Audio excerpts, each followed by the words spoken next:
بتا دیا گیا تھا، اور اس کے جو 20 نمبر کے MCQs تھے وہ بھی آپ کو بتا دیے گئے تھے۔ آج ہم جو ہے وہ حصہ نظم سے اس کی شروعات کریں گے۔ تو نظم میں سب سے پہلے جو ہے وہ ہے حمد۔ حمد کسے کہتے ہیں؟ ایسی نظم جس میں اللہ کی بڑائی، اس کی شان بیان کی جائے، اسے حمد کہتے ہیں۔ اب سب سے پہلے آپ نظم کا معنی سمجھ لیں کہ نظم کہتے ہیں ترتیب دینا، منظم کرنا، پرونا۔ اور نظم کا ایک عنوان ہوتا ہے، پوری نظم جو ہے وہ اس ایک عنوان کے گرد گھوم رہی ہوتی ہے، اسے نظم کہتے ہیں۔ تو سب سے پہلے جب آپ کو 2 شعر حصہ نظم میں سے آئیں گے، ایک ہی نظم میں سے 2 شعر آئیں گے، سب سے پہلے آپ نے جو پیپر اٹمپٹ کرنا ہے یا آپ نے جو لکھنا ہے، ہیڈنگز دینی ہے، وہ ہے سب سے پہلے نظم کا عنوان۔ بعض لکھ لیتے ہیں کہ نظم کا نام، اس کا 1 نمبر ہے۔ اگر آپ نظم کا نام لکھیں گے تو آپ کا 1 نمبر کٹ جائے گا۔ نظم کا عنوان لکھ کر اس کے بعد آپ نے رابطہ کی علامت استعمال کرنی ہے، اور پھر جو نظم کا عنوان ہوگا، جیسے حمد ہے، نعت ہے، برسات ہے، یا کوئی بھی ہے، تو اس کو آپ نے واوین میں لکھنا ہے، اس کا 1 نمبر۔ دوسری ہیڈنگ جو ہے وہ ہے شاعر کا نام، اس کے بعد پھر رابطہ کی علامت۔ شاعر کا نام امیر مینائی جیسے یہاں پہ ہے، تو اس کو آپ نے اوپنلی ہی لکھنا ہے، اس کو واوین میں آپ نے لکھنا نہیں۔ اس کے بعد تیسری ہیڈنگ جو ہے وہ ہے جو شعر ہوگا اس کا مفہوم۔ مفہوم کے بعد آپ نے تفصیلیہ کی علامت لگانی کہ آپ اس کی تفصیل بیان کر رہے ہیں۔ پھر اس کے بعد چوتھی جو ہیڈنگز ہوگی وہ ہوگی تشریح۔ اب جب ہم اس کی تشریح کرنے لگے تو اس میں قرآنی آیات، احادیث، کسی کا قول، جو بھی اس نظم سے یا اس شعر سے مطابقت رکھتا ہوگا تو وہ آپ نے وہاں پہ لازمی ایڈ کرنا ہے، لکھنا ہے۔ تو نظم کا عنوان حمد، شاعر کا نام امیر مینائی، مفہوم تشریح۔ اس نظم کا جو سب سے پہلا شعر ہے وہ ہے دوسرا کون ہے جہاں تو ہے، کون جانے تجھے کہاں تو ہے۔ اب اس میں امیر مینائی اس وحدہ لا شریک ذات کی صفات بیان کرتے ہوئے کہتے ہیں کہ اے اللہ دوسرا کوئی نہیں ہے جہاں تو ہے، یعنی کہ جو مرتبہ مقام جو تیرا ہے وہ کسی دوسرے کا نہیں ہے، اور کون جانے تجھے کہاں تو ہے، اور یہ کوئی نہیں جانتا کہ اے اللہ تو کہاں ہے۔ اب یہاں پہ شاعر یہ بتانا چاہتا ہے، جیسے آپ پڑھتے ہیں لا الہ الا اللہ، کہ نہیں ہے کوئی معبود مگر اللہ، تو شاعر بھی کہتا ہے کہ اے اللہ تیرے سوا کوئی عبادت کے لائق نہیں ہے، تو تیرا جو مرتبہ اور مقام ہے وہ کسی دوسرے کا نہیں ہے، اور یہ کوئی نہیں جانتا کہ تو کہاں ہے۔ اگر ہم اللہ کی ذات کو دیکھ بھی لیں، جیسے اس وقت یہ روشنی ہے، ہم اس نور کو، اس روشنی کو بیان نہیں کر سکتے، اس کے وجود کو ثابت نہیں کر سکتے، حالانکہ ہم اپنی آنکھوں سے دیکھ رہے ہیں اس کو، لیکن اس کے باوجود ہم اس کے وجود کو ثابت کرنے سے قاصر ہیں، معذور ہیں۔ ایسے ہی شاعر یہ کہتا ہے کہ اے اللہ تیرا جو مرتبہ اور مقام ہے وہاں دوسرا کوئی نہیں ہے، اور کوئی نہیں جانتا کہ اے اللہ تو کہاں ہے۔ جیسے ہم کسی کا ایڈریس پوچھیں تو وہ بتا دیتا ہے کہ یہاں سے آگے جائیں تو آگے آپ کو فلاں جگہ پہ وہ شخص مل جائے گا، لیکن اللہ کی ذات ایسی ہے کہ وہ ہر طرف ہر جگہ موجود ہے، لیکن کوئی بھی اس کے وجود کو یا اس کے ایڈریس کو، اس کے پتے کو ثابت کرنے سے معذور ہے۔ دوسرا شعر اس میں شاعر کہتے ہیں کہ لاکھ پردوں میں ہے تو بے پردہ، 100 نشانوں پہ بے نشاں تو ہے، کہ اے اللہ تیری ذات جو ہے وہ لاکھ پردوں کے اندر چھپی ہوئی ہے، اور پھر بھی تیری ذات کے رنگ اور نظارے ہر جگہ نظر آتے ہیں، اور تیرے ہونے کے 100 نشان ہیں، لیکن پھر بھی تیرا کوئی نام و نشان نہیں۔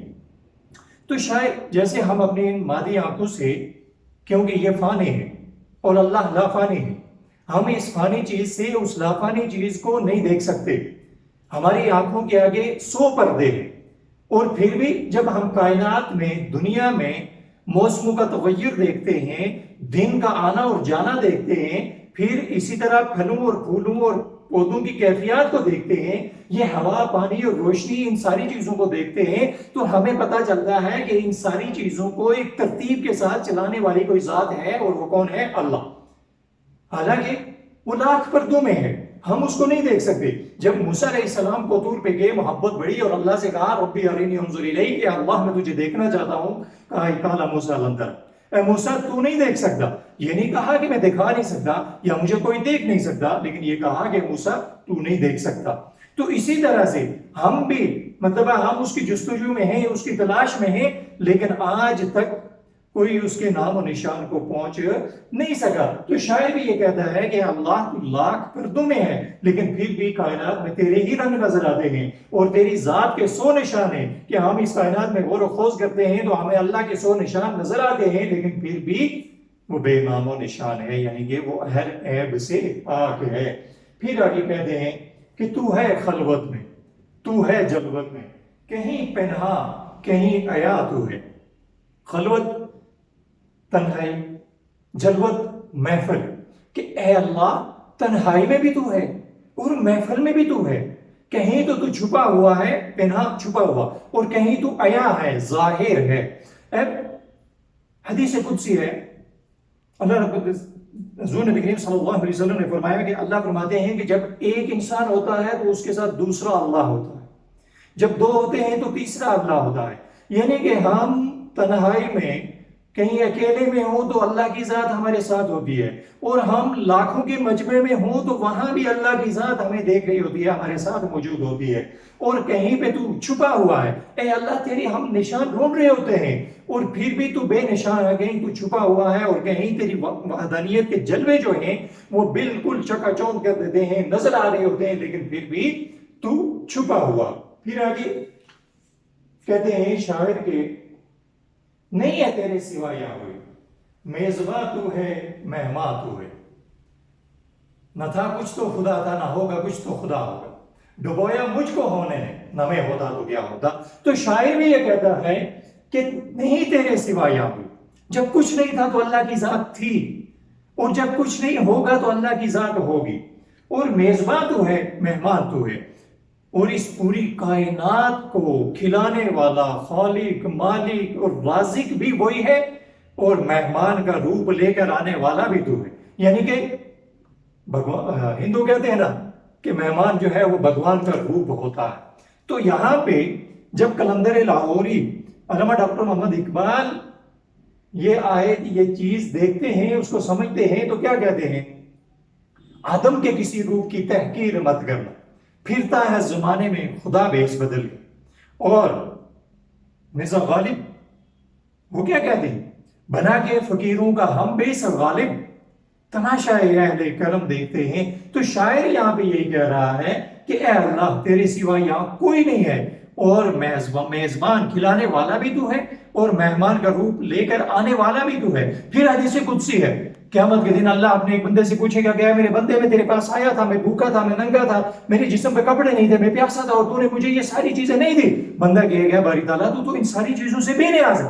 تو اللہ فرمائے گا کہ میرا فلاں بندہ، فلاں شخص تمہارے پاس آیا تھا، وہ بھوکا تھا، وہ ننگا تھا، وہ پیاسا تھا، تم نے اس کو کھلایا نہیں، پلایا نہیں، تو نے اس کو پہنایا نہیں۔ تو یہاں پر بھی شاعر یہ کہتا ہے کہ اللہ جو ہے وہ ہر جگہ موجود ہے، اور میزبان کھلانے والا خالق اور رازق بھی وہ ہے، اور مہمان کا روپ لے کر آنے والا بھی وہ۔ آگے کہتے ہیں کہ رنگ تیرا چمن میں بو تیری، خوب دیکھا تو باغباں تو ہے۔ کہتے ہیں کہ عقل والوں کے لیے نشانیاں ہیں، یہ موسموں کا آنا جانا، یہ دن اور رات کا بدلنا۔ تو جب ہم کائنات کے اس ذرے ذرے پہ غور و خوض کرتے ہیں تو ہمیں نظر آتا ہے کہ اللہ ہی کا چمن ہے، یہ دنیا، یہ کائنات، یہ اسی کا باغ ہے، اور اس کے اندر اسی کی بو ہے۔ اور جب ہم غور و خوض کرتے ہیں کہ یار کون ہے اس کائنات کو چلانے والا، پھر ہمیں یاد آتا ہے کہ یہ اتنا خوبصورت کیوں نہ ہو، یہ دنیا، یہ رنگینیاں، یہ دن اور رات، یہ موسموں کا تغیر و تبدل، یہ ساری چیزیں، تو یہ ایسا کیوں نہ ہو، یہ چمن اتنا خوبصورت کیوں نہ ہو، یہ اتنا پیارا کیوں نہ ہو، جب اس کا باغبان، مالی، اس کی حفاظت کرنے والا، اس کی دیکھ بھال کرنے والا، اس کائنات کو چلانے والا کوئی تو ہے جو نظام ہستی چلا رہا ہے، وہی خدا ہے۔ تو شاعر بھی یہاں پہ ہمیں یہی سمجھانا چاہتا ہے۔ پھر آگے وہ کہتے ہیں، آخری شعر ہے اس میں کہ محرم راز دو بہت ہیں امیر، جس کو کہتے ہیں رازداں تو ہے۔ محرم جاننے والا، کہ میرے راز ان کو جاننے والے تو بہت ہیں، لیکن جو اصل رازداں ہیں اے اللہ وہ تو ہے۔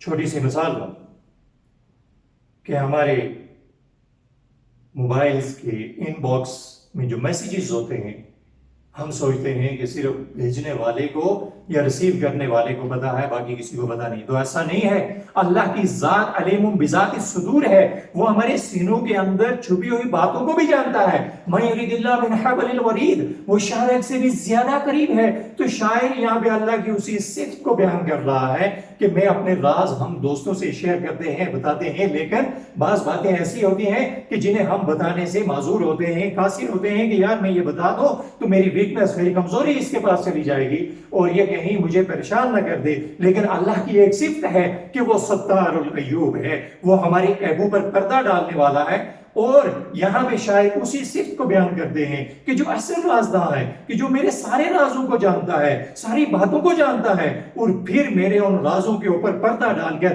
اسے دنیا میں لوگوں کے اوپر شو نہیں کرتا، اور اگر وہ میرے راز لوگوں کو پتہ چل جائیں تو میں ذلیل اور رسوا ہو جاؤں۔ تو یہاں پہ اللہ کی یہ ستار العیوب والی صفت شاعر بیان کر رہے ہیں کہ میرے محرم راز دو بہت ہیں امیر۔